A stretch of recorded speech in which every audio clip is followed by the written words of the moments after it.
Dan daripada kemungkaran adalah yang ada di depan mata kita hari ini, orang yang bernisbat kepada leluhurnya yang bukan leluhurnya, fadlan anintisabihim ila Rasulillahi Muhammadin sallallahu alaihi wasallam bizuri wal kadhib.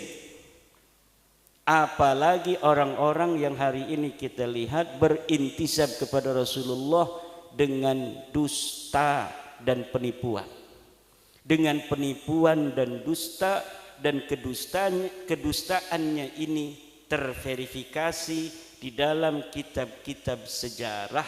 Kedustaannya ini terverifikasi di dalam kitab-kitab nasab. Namun mereka tidak mau. Mereka tidak mau menerima kenyataan bahwa mereka bukan cucu Nabi. Masa iya kita lahir sebagai cucu Nabi kok mau mati jadi mantan cucu Nabi? Di sini ada rasa gimana gitu. Masa iya kita sejak kecil jadi cucu Nabi kok mau mati Gus Jami kita jadi mantan cucu Nabi?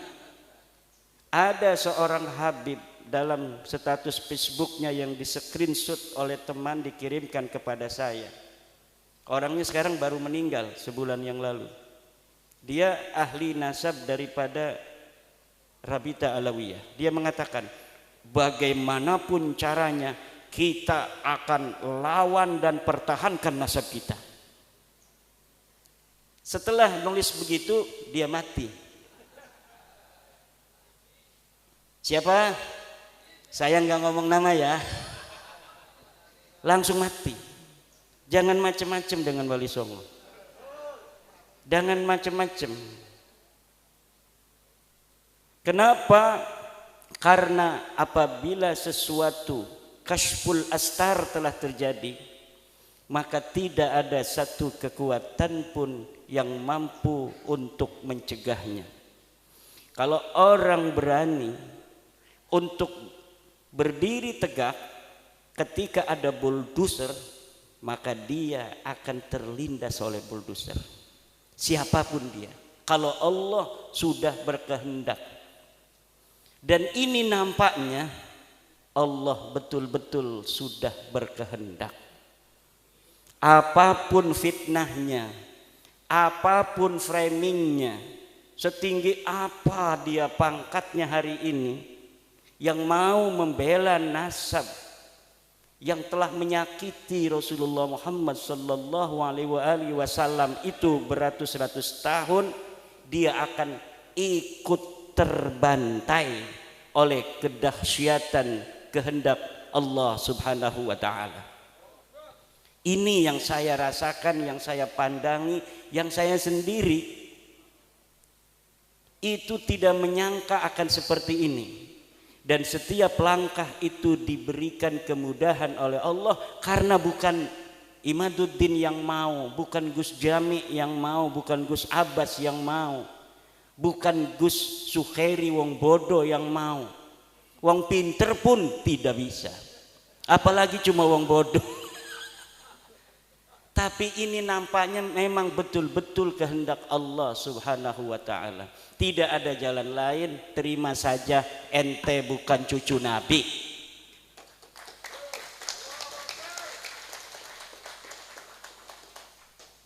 Terima saja. Kalau tidak terima, bahaya. Bahaya. Secara ilmu nasab sudah terbukti.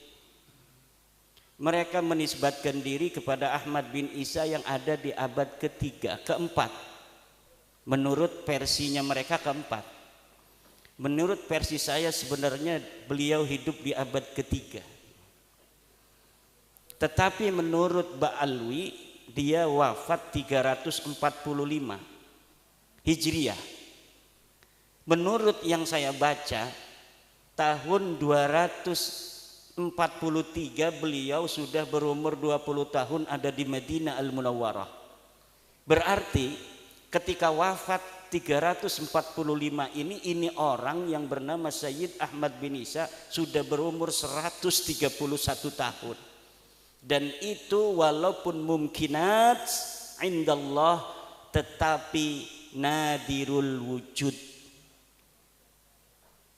Itu masuknya kepada syad mukhaliful qiyas wal isti'mal itu.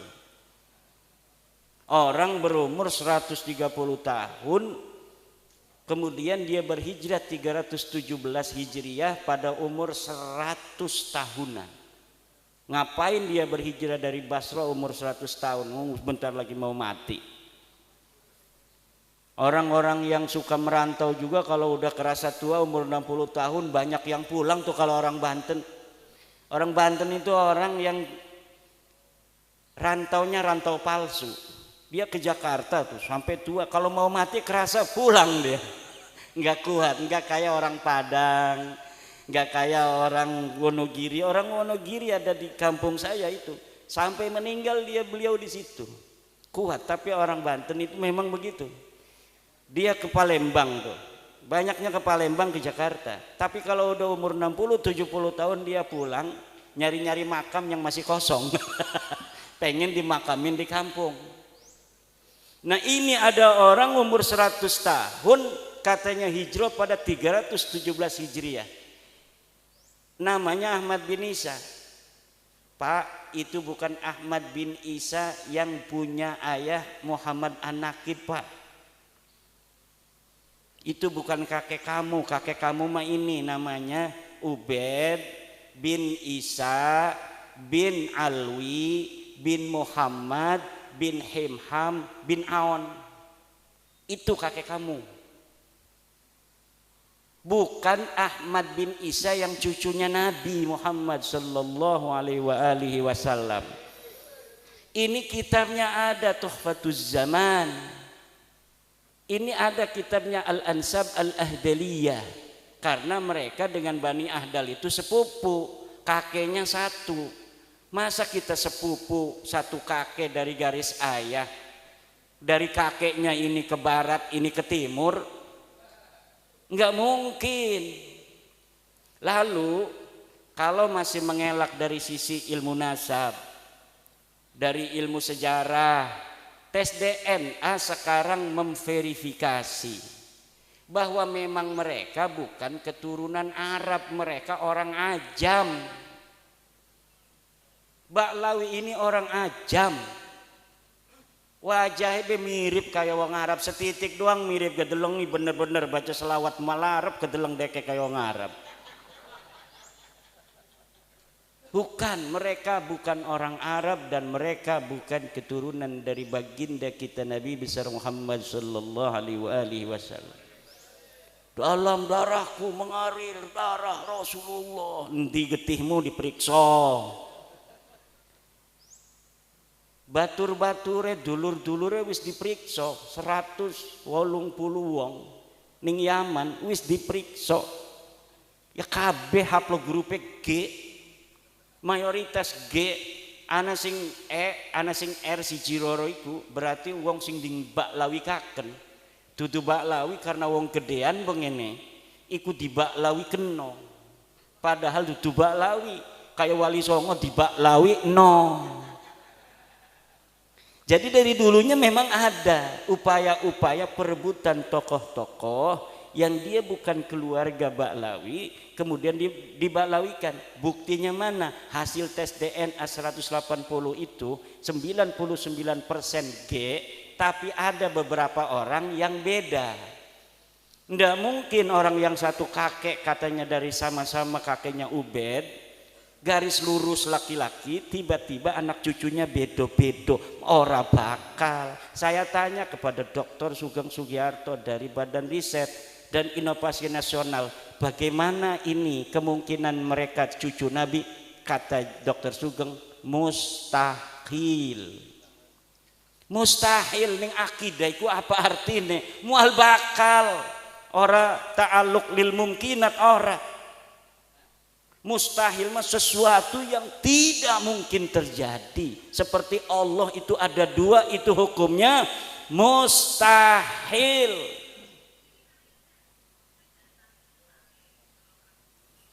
Jadi seperti hukumnya Tuhan itu ada dua, begitulah hukumnya Ba'lawi ini keturunan baginda Nabi besar Muhammad sallallahu alaihi wasallam. Jadi siapa bae wong sing masih ngebela iki kita wedi bukan mancingen ning wong sing man yu'dzi Rasulullah sallallahu alaihi wasallam. Walladzina yu'dzuna Rasulullah lahum adzabun alim. Al-Qur'an sing ngomong walladzina yu'dzuna Rasulullah lahum adzabun alim. Dan orang-orang yang menyakiti Rasulullah mereka akan mendapatkan siksa yang memedihkan. Alimun bimakna mulimun, siksa yang memedihkan. Bagaimana kalau mereka Rumel Abbas, Romli Al-Idrus atau Idrus Romli, pembela-pembela Ba'lawi itu nanti ketemu Rasulullah Muhammad sallallahu alaihi wasallam. Betapa malunya mereka nanti ketemu Rasulullah Muhammad sallallahu alaihi wasallam dalam keadaan mereka membela orang-orang yang mencangkok nasab Rasulullah Muhammad sallallahu alaihi wasallam, mengaku keturunannya namun mereka bukan keturunannya. Okelah dulu-dulu mereka tidak tahu hukumnya itu laisa alaikum harajun fima akhta'tum bih wa laisa alaikum junahun fima akhta'tum bih. Kalian tidak berdosa terhadap kesalahan menyebut daripada keturunan itu di masa-masa yang lalu karena kamu tidak tahu. Walakin ma ta'ammadat qulubukum, tetapi yang berdosa itu sudah tahu tapi sengaja tidak mau menerima. Kita sudah kasih tahu kan, sayang sini sayang, beb sini beb, cucu Nabi, ya saya cucu Nabi, saya bin Ubaid bin Ahmad bin Isa. Sayang, ini Ubaid bukan anaknya Ahmad. Kakek saya ngomong begitu, hei Yahudi pesek, hei jangan Yahudi pesek, Yahudi pesek. Sabar, jangan marah-marah. Sabar. Ini kitabnya nih Tahdhibul Ansab. Nggak ada bapak kamu itu Ubaid namanya anak Ahmad bin Isa. Ini kitab abad kelima ini namanya Tahdhibul Ansab karya Al-Ubaidili. Ini kitab Al-Majdi karya Al-Umari. Ini sebut, cari bapak kamu itu ada enggak? Ini tidak ada itu berarti bukan berarti tidak ada, tidak ditemukan berarti tidak ada. Kalau di kitab ini tidak ada, di kitab lain bisa jadi ada. Mana kitab lainnya? Tidak ada. Kalau kitab lainnya tidak ada, lalu gimana? Kita cari lagi kemana-mana nggak bakal ada. Karena memang tidak ada. Bagaimana sesuatu yang tidak ada diada-adakan? Namanya itu nasab jadi-jadian. Betul apa enggak Yai Syarif? Yai Ansori punya anak berapa? 3. Anaknya cuma 3. Namanya siapa-siapa? Maulana Ansori. 2. Ini Amul Maula Ansori. 3. Nuraini Ansori. Nah, Nuraini ini catat. Namanya anaknya 3 tuh, Nuraini, Maulana Ansori, dan satunya Ni'amul Maula Ansori. Kan udah 3 tuh, catat tuh kan, 3 misalnya.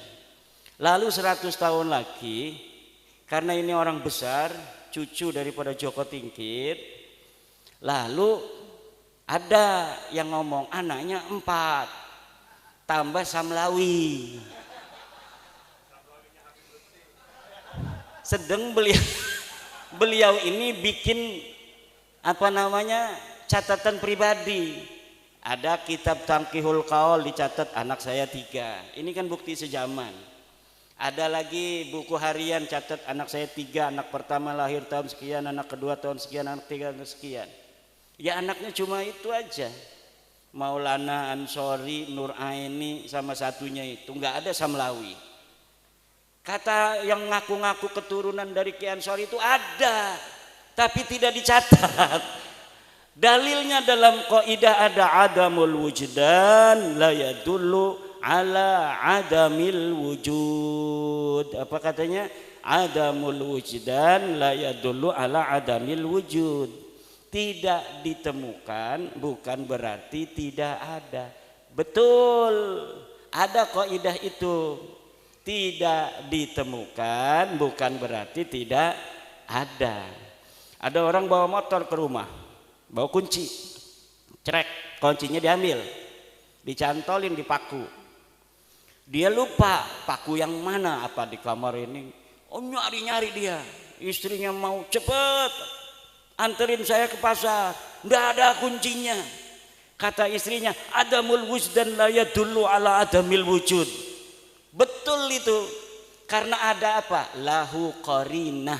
Ada qarinah. Apa qarinahnya? Dia punya motor.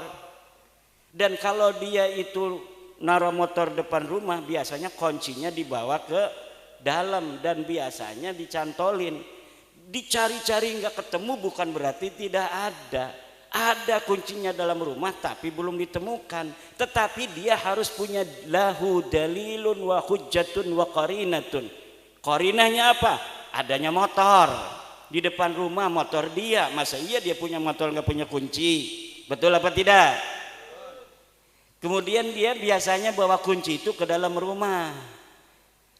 Kemudian dia ingat naruh di paku. Itu qarinahnya banyak, hujahnya banyak, dalilnya banyak. Hanya belum ditemukan aja itu kunci. Tapi Ubaid ini sebagai anaknya Ahmad ini laisa lahu qarinah, laisa lahu dalil, wa laisa lahu hujjah. Enggak boleh pakai dalil la adamul wujdan la yadullu ala adamil wujud. Tetapi pakai dalilnya adalah al ilmu bi adami dalili dalilun.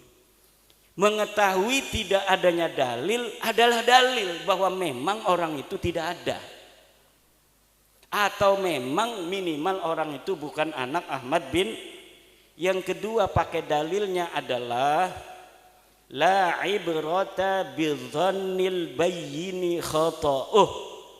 Tidak direken, tidak dihitung sebuah sangkaan yang telah jelas salahnya. Guru-guru kita, yai-yai kita, mbah-mbah kita ndak pernah nanya-nanya silsilah kalau ada Habib. Ada Habib, ana Habib, turunan Nabi, Masya Allah, terima kasih Bib, barokah doain pondokane. Doa, Allahumma sholli ala sayyidina.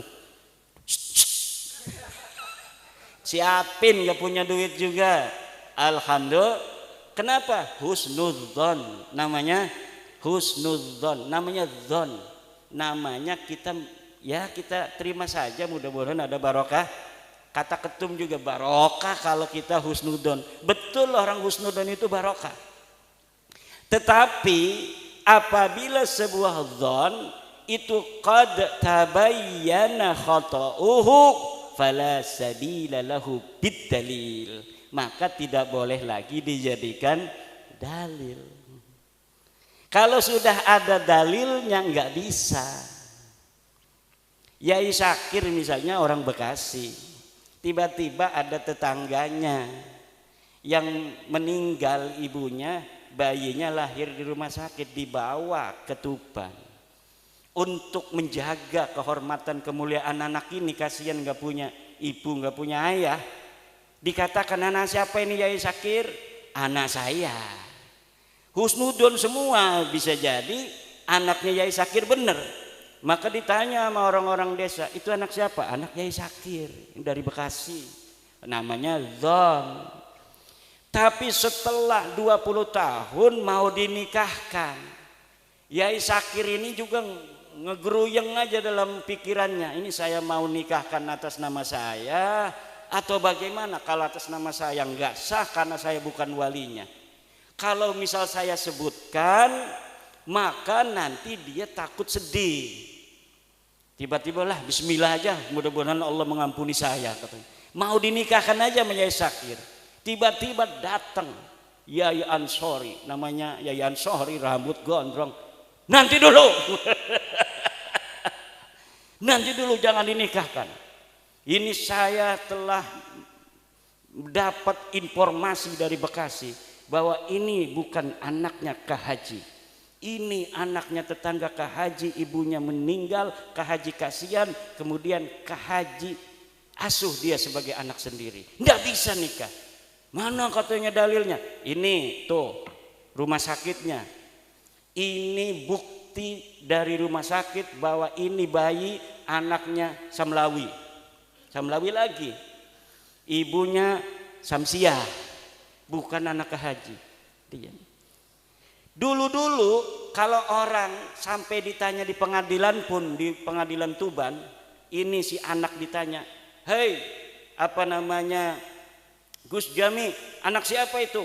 Kamu bersaksi di depan pengadilan setelah disumpah. Saya tanya kata hakim, anak siapa itu? Anak Kiai Sakir. Sah apa tidak? Sah. Karena suhroh wal istifadah sudah tasamu bainan nas fi palang wa fi soko, bahwa anak ini anak Yai Sakir. Tapi ketika surat dari rumah sakit ini sudah ada, jelas ini bukan anak Yai Sakir, suhroh istifadah itu gugur semua. Jadi suhroh dan istifadah itu kata Ibnu Hajar Al-Asqalani di dalam kitabnya Al-Jawabul Jalil, innan nasaba mimma yasbutu bisyuhrati wal istifadah illa ayyasbuta ma yukhalifuh. Nasab itu sebagian dari sesuatu yang bisa ditetapkan dengan suhroh dan istifadah. Suhroh istifadah itu kesaksian tanpa melihat, cukup mendengar dari orang-orang saja. Orang mengatakan itu anak Yai Sakir, kita percaya saja itu anak Yai Sakir. Kalau ditanya oleh hakim anak siapa, kita tidak dianggap berdosa, tidak dianggap berbohong kalau mengatakan anak itu anak Yai Sakir, karena sudah suhroh dan istifadah. Dulu sebelum ada penelitian nasab Ba'lawi, orang yang mengatakan Ba'lawi turunan Nabi itu tidak berdosa. Kenapa? Sudah suhroh wal istifadah. Tapi ketika surat lahirnya ada bahwa Ubaid ini leluhur mereka bukan turunan Ahmad, ya ndak boleh. Kan kitabnya sekarang baru ditemukan. Kitab-kitabnya ini banyak, itu sekarang baru ada di Indonesia. Dulu Mbah Hasyim Asy'ari itu enggak mau baca-baca genap nasab-nasab ngatosin ati. Saya aja ini kerasa hatinya atos 2 tahun mikirin nasab. Biasanya bacanya hikam, baca Quran baru setengah ayat udah menangis, sekarang 10 ayat baru terasa. Kenapa? Atos baca kitab nasab ge. Nasab dewek dudu. Tapi kewajiban la yajuzu lil alimi kitmanu ilmihi fi hadzal bab. Tidak boleh bagi orang alim untuk menyembunyikan, haram hukumnya. Kalau misalnya Yai Ansori tadi tahu si perempuan itu bukan anaknya Yai Sakir, mau dikawinkan saja oleh Yai Sakir, hukumnya haram. Karena nanti akan berzina seumur-umur itu kehitungnya. Anaknya tidak sah dinikahkan oleh bukan ayahnya kok. Ayah angkat tidak sah menikahkan, tapi Yai Sakir menikahkan yang bukan anaknya. Anaknya mengira bahwa dia itu sudah sah nikahnya, padahal indallahi la yasihhu, inda Syekh Sakir sendiri la yasihhu, inda Ki Ansori juga la yasihhu. Nah ini, nah kita sekarang kasihan sama mereka. Wes dok aja marah-marah dok. Sira tutup putunin Nabi, wong lian bisa tutup putunin Nabi jadi bupati. Ki Abdul Hamid Mujib nyalon wali kota, orang ngandel nasab. Jokowi raja kita, raja besar, ini raja besar Jokowi, jangan macam-macam. Raja besar mengalahkan Raden Wijaya, apalagi Patih Nambi. Apa yang Tuban? Ranggalawe, itu masih leluhur saya itu. Saya masih punya sila ke Ronggolawe, lembu peteng, wis macam-macam amat, kebo anabrang segala macam. Itu ada. Orang-orang dulu itu rajin mencatat silsilah. Ada juga yang tidak sama sekali mau. Kebetulan ada orang yang rajin nyatet dari ponak-ponakan sepupu-sepupu. Ya akhirnya kita tahu bahwa ada gerobokan di Joko Tarub segala. Saya ini masih turunan bidadari, Pak. Nawang Wulan. Joko Tarub kan ada di gerobokan tuh.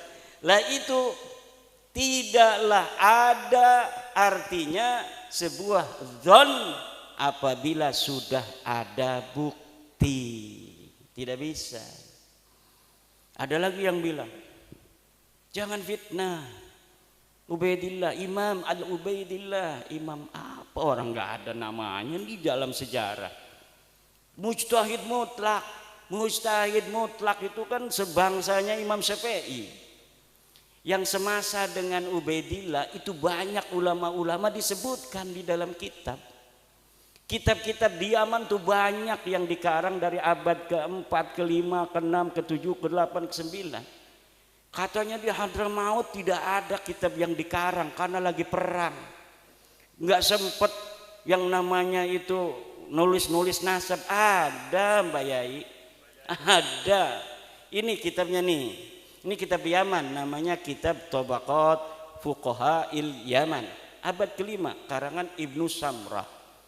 Ini kitab Asy-Syajarah Al-Mubarakah, menerangkan tentang Ahmad bin Isa.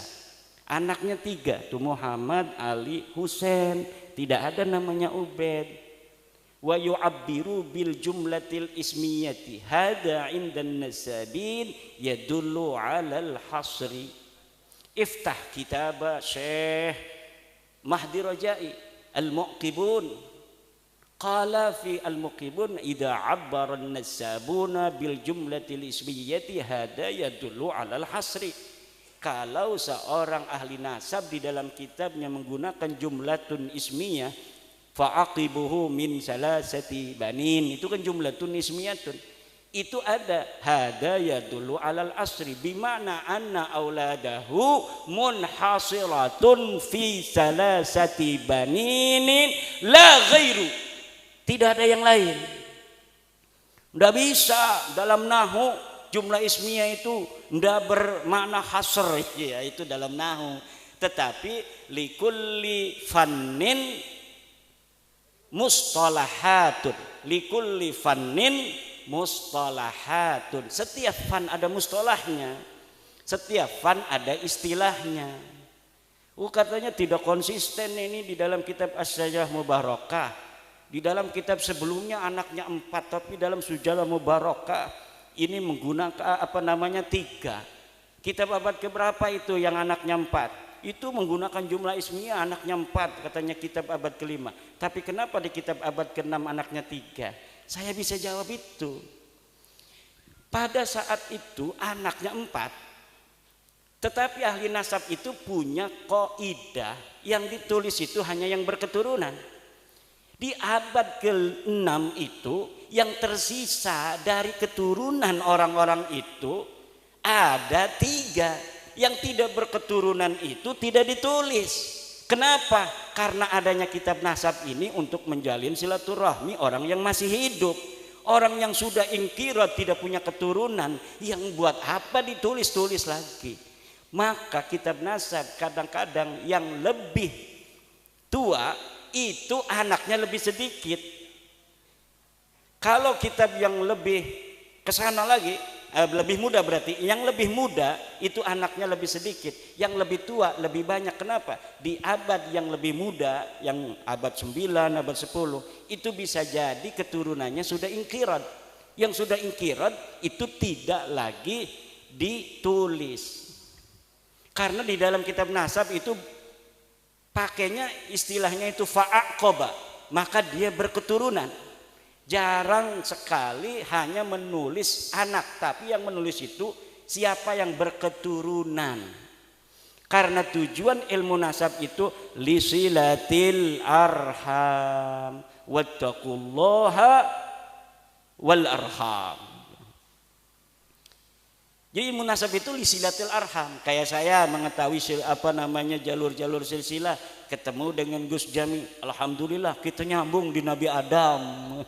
Alhamdulillah, berarti masih ada satu darah. Ini darah kita ini Pak, di dalam darah kita ini ada darah sampai Nabi Adam alaihi salam. Nih kalau kita misalnya tes DNA-nya dengan 10 sepupu kita ada 10, cek. Misalnya satu kakek, cucunya ada 10, di tes DNA itu generasi kedua mentok di situ sama semua kakeknya tuh. Kalau misalnya generasi yang tes DNA itu generasi yang kelima semua itu nanti di atas kelima nyatu semua. Nah ini Baklawi yang sudah tes DNA ini kan udah tes DNA nih 187 dan kita punya 7 yang satu dari relawan Baklawi yang mendukung kita. Ada Baklawi yang mendukung kita rahasia. Bahaya itu orang, bisa dimarahin itu. Nah itu yang satu relawan itu akunnya pun kita yang pegang, jadi kita bisa teliti dia sedalam-dalamnya. Kalau yang kita akunnya nggak tahu, hanya melihat ke pengumuman yang ada di dalam internet Family Tree DNA, ya hanya luar-luarnya saja mengetahui oh dia bukan orang Arab, oh dia bukan turunan Nabi. Tapi kalau kita buka akunnya, kita bisa ketahui sepupu dekatnya siapa saja, sepupu jauhnya siapa saja, dan kita itu punya relawan dari Baklawi sendiri. Dan ini rahasia dari Indonesia apa dari Yaman, pokoknya di dunia ini ada Baklawi yang mendukung PWILS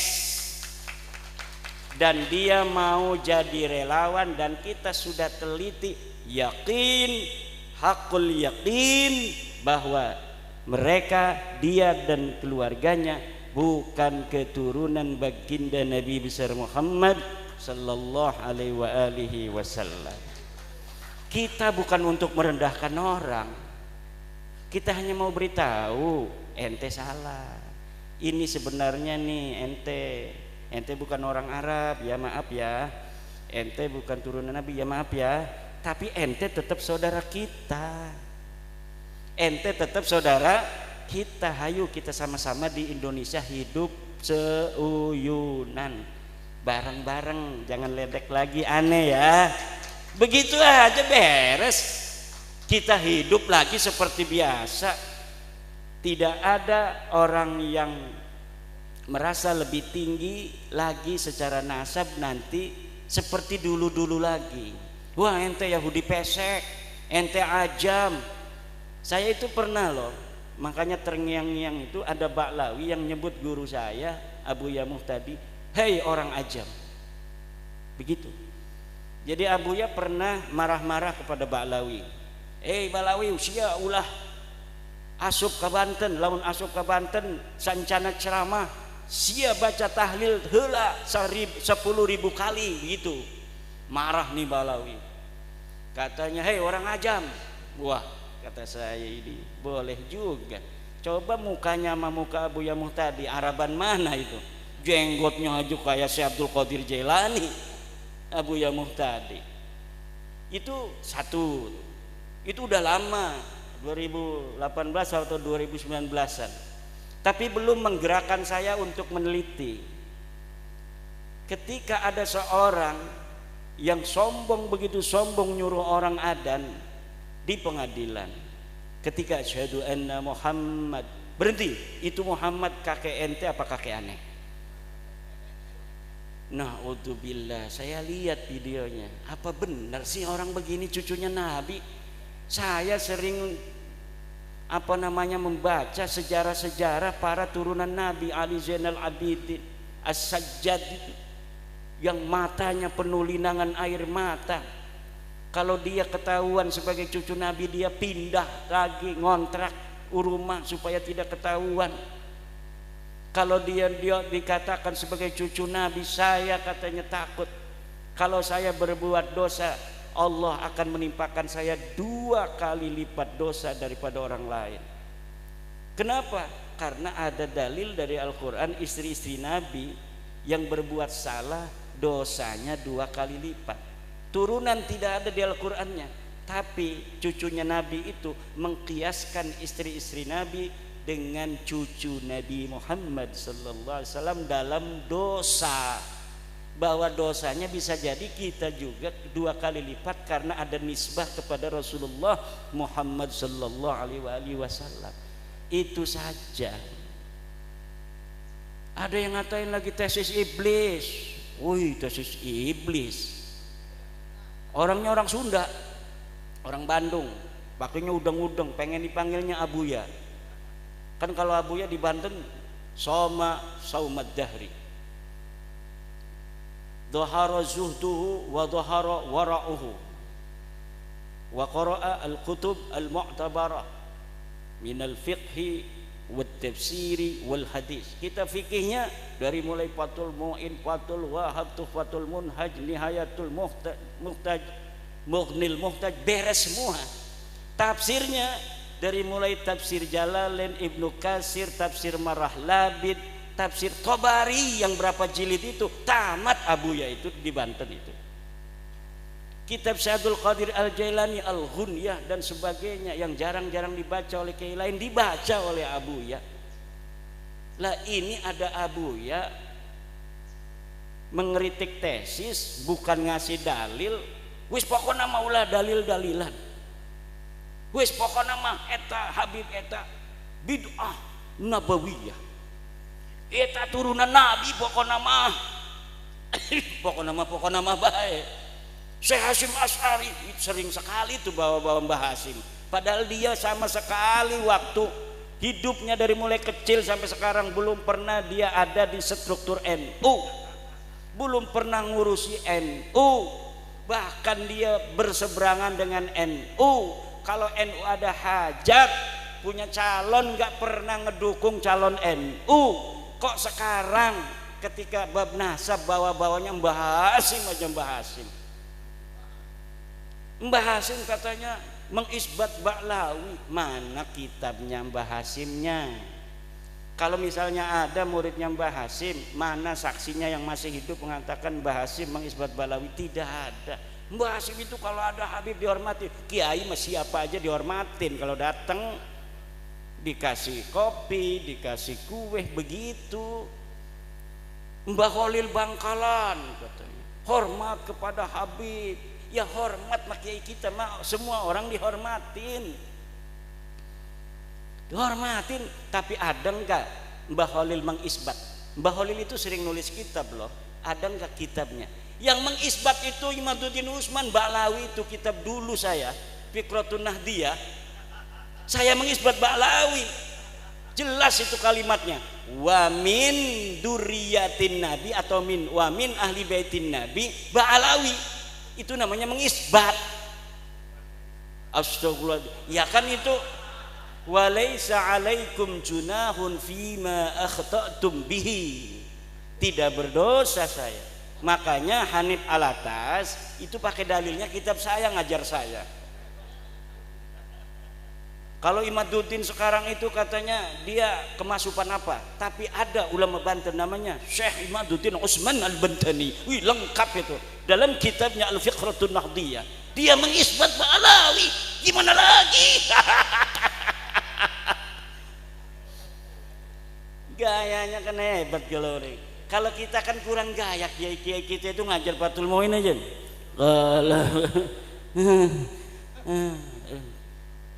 Dengan tidak mereka aja. Tidak meyakinkan. Padahal mah yudhiru tawadhu. Yudhiru atau kiai kita itu tidak meyakinkan kalau dibandingkan dengan ada orang-orang begitu. Kalau dulu nggak ada orang begitu ya karena semua begitu beres. Tapi karena sekarang ada saingannya tidak fair, framing segala macam di macam-macam lah gayanya. Akhirnya kiai kita yang betul-betul alim, tafahum fiddin, tafaqquh fiddin, itu kelihatan tidak alim. Sementara orang yang pidatonya hebat, saudara-saudara, wallah DNA itu haram, haram. DNA haram katanya. Meyakinkan, betul tidak? Meyakinkan kalau kiai kita itu kumaha ya tanya. Aduh aing mah teu sanggup cenah eta ieu kiai tahajudna sawengi cenah 200 rakaat. Waduh jauh aing mah. Itu kiai saya mah kalau ngaji begitu. Kalau ada cerita kiai-kiai yang katanya tahajudnya 200, dia ngomong, iya mah lain bangsa urang. Naon lain bangsa urang? Ini mah bukan kelas saya. Selalu ngomong begitu. Tapi zaman sekarang ini karena ada orang-orang yang mengajarkan gaya lain dari gaya Wali Songo yang tawadu, itu kalau ada terangin makrifat, orang yang sudah makrifat pada Allah, dia dalam salat, jangankan istrinya, anaknya, dirinya sendiri, Masya Allah, tidak ingat kalau dia sedang salat karena khusyuk kepada Allah. Hari model kiai mah jauh model kiai mah. Kalau dia tidak menunjuk dirinya, zaman sekarang tuh nunjuknya pada jamaah, model kiai mah jauh. Kalau kiai dulu yang ditunjuk dirinya sendiri. Iya mah jauh lain bangsa orang. Duduk kelas kita iki, duduk kelas kita iki. Begitu gaya kiai-kiai kita dulu. Makanya yai sekarang gayanya agak dirubah. Allahu Akbar, Masya Allah. Coba tadi lihat anak-anak kita lagi marhaba, tunduk. Begitu gaya-gayanya. Karena yang diajarkan ketawaduan, akhlak. Tapi sekarang orang yang lagi marhaba, Allah. Waalaikumsalam. Enggak ada yang assalamualaikum, di waalaikumsalam lagi marhaba. Ditanya sama orang setelah dari marhaba, tadi lagi marhaba kamu ngomong waalaikumsalam, Rasulullah mengucap salam kepada kita semua. Dan Rasulullah menyampaikan salam untuk semua jamaah yang hadir di sini. Masya Allah, dapat barokah orang-orang Soko pada hari ini karena kedatangan daripada aneh Imaduddin Usman. Masya Allah, Rasulullah sampai titik salam kepada kita semua. Gayanya begitu. Na'udzubillah, kita tidak diajarkan seperti kita ala manhajil auliya ittis'ah. Kita manhaj Wali Songo yang arif dan bijaksana, berdakwah dengan ramah tidak marah, berdakwah dengan manis tidak bengis, berdakwah dengan beradab tidak biadab. Wallahu huwal muwaffiqu ila aqwamit thoriqin. Wassalamualaikum warahmatullahi wabarakatuh.